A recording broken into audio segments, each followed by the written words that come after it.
And the brother from Harlem with the high school experience. High school, oh yes. Now, high school is getting very, very interesting. Why? Because see, after realizing that I really, for what I wanted, I was in the wrong curriculum. I was in the fashion designing part, the ladies' fashion.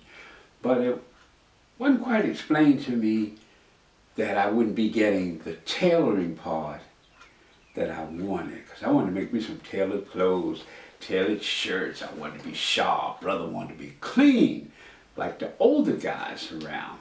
So as I switched over mid-year in my second year of high school, because most of the curriculums that you study are 3-year programs, but I had mastered the ladies' part so well, as far as the sewing part, not the design part, but the sewing department, that switching from one subject to the next really wasn't going to affect me, because in both of them, you have to take the basics. And in the ladies, the basics were the strong part of sewing straight and setting in zippers. Well, that was the same thing in the men's division of sewing. So when I switched over to the men's division, oh boy, did I get ragged by the brother. Ah, you finally come over here with the real brothers. Oh, we're going to show you something. Now, they're telling me they're going to show me something about sewing. Ooh, but I had something for them, because they were in the men's division. They didn't know how good I had gotten in the ladies' division. I just didn't know the mechanics of sewing men's garments. So I looked around the class. I looked at all these cats that were talking all that smack to me about sewing. I said, oh, I got something for you guys.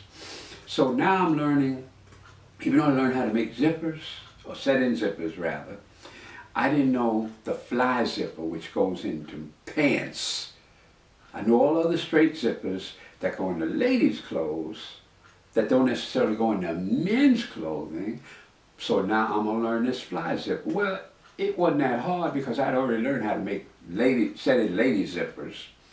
So this really was just the mechanics of which piece to put where. Got it. So after I got that, we got on pockets. Beads in pockets and welt pockets were the two main functions of the pockets for a coat. So we had to learn those. Then we had to learn how to put the pockets in pants, because every pair of pants had straight stitching, had a zipper, and had pockets. Every lady's pair of pants, now they also had a ladies' tailoring division, but I took the men's tailoring division, because if you learn how to do the men's tailoring division, you can make a ladies' suit anyway. Okay, so now I learned how to make pockets. And even though the guys had just started pockets, because they had to go through the fundamentals like I did initially of making what?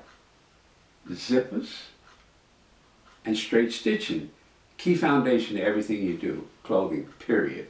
I say this over and over again, and I'll never stop saying it. Foundation of good sewing is sewing straight, setting in zippers, and setting in pockets. The rest of sewing only comes from what do we do with these 3 functions? That's making clothes. And the process of making clothes is a technique. That's not the sewing anymore. That's a technique of what goes first, second, third, and fourth. So now I'm in with the brothers and we're making pockets. And my teacher, Mr. Santa Pedro, because I had 4 teachers in tailoring. Mr. Santa Pedro, Mr. Bertoloni, Mr. D'Agostino, and Mr. Terranova. They were the 4 teachers that taught men's tailoring at the High School of Fashion Industry in those. So I got Mr. Santa Pedro first, right? And I'm sewing, and he's telling me, boys, because they always refer to us as boys, didn't matter what color you were, it was always boys, I want you to get this, because when you get the pockets and you get the zippers, you already got the sewing straight. When you get those two, now we can make some pants. Well, everybody perked up because they wanted to do this. Well, just so happens, I got the pockets down pat real quick. So he said, "McFarland, show them boys how to make them pockets." Well, child, that gave me authority. Now I got to stick my chest out, you understand? Because I could make pockets. Technically, I made them better than the teacher. And he saw that. So he asked me to instruct them. What did that do for me? At that point, that made me a teacher. So I was like a student teacher, even though I didn't have a title on it. That made me like a student teacher. So I could go around fussing at the brother. "Hey man, you can't make that pocket right." And you know, back in the day, if a guy didn't do something right, you slap him upside the head. Boom! Hit him upside the head there. Boy, I had a lot of time hitting them brothers up. Oh, I loved it, boy. I'm walking around like I'm a big, "Oh, McFarland, you think you all that?" I say, "Yeah, because I can make a pocket and you can't." Bad part about it, we couldn't advance the pants till they all got it, even though I had it. So the frustration sat in a little, but it was okay, because that's how I honed my teaching skills that eventually made me a teacher in life as well as a good sewer. So we're going around and we making pockets, we making zippers over here, and boy, finally, enough of them. Now all of them didn't get it, you know, before he advanced us, but enough of them got it. The slow ones were just slow, see? So at least now we could think about making some tailored pants. You see, now we're in the 11th grade, but we didn't really get into the real serious construction until halfway through the 11th and becoming a senior in the 12th grade. The seniors were the brothers who walked around primping. You understand? We used to call it primping. Now they were making pants. Once you get to the pants, your next phase is what? A jacket. That took the most time in learning how to sew. But at least you could wear your pants, see?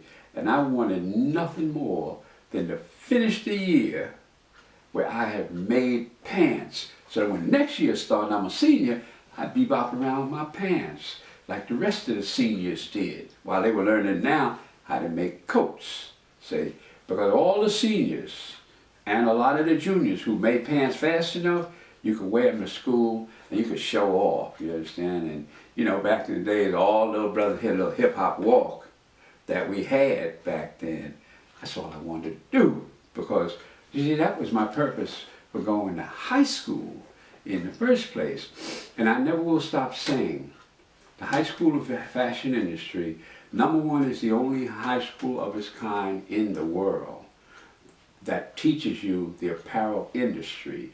And I was blessed because in my days, see, they didn't just teach the sewing part of it. They taught you how to make shoes, taught you how to make fur coats, they taught you upholstery, they taught pattern making. Now, this is high school. This is free, mind you. This is a public education. So this is something that nowadays they have all these other fashion schools. See, in my day they only had a handful of fashion schools. FIT, Pratt Institute, a couple of Parsons, you know, and they were mainly in New York. They didn't have all these other schools like they have nowadays. But that school still exists.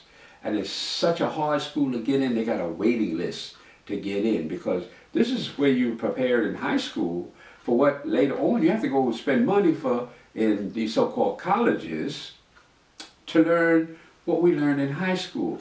So now they have a waiting list trying to get into this school because you're learning in high school level.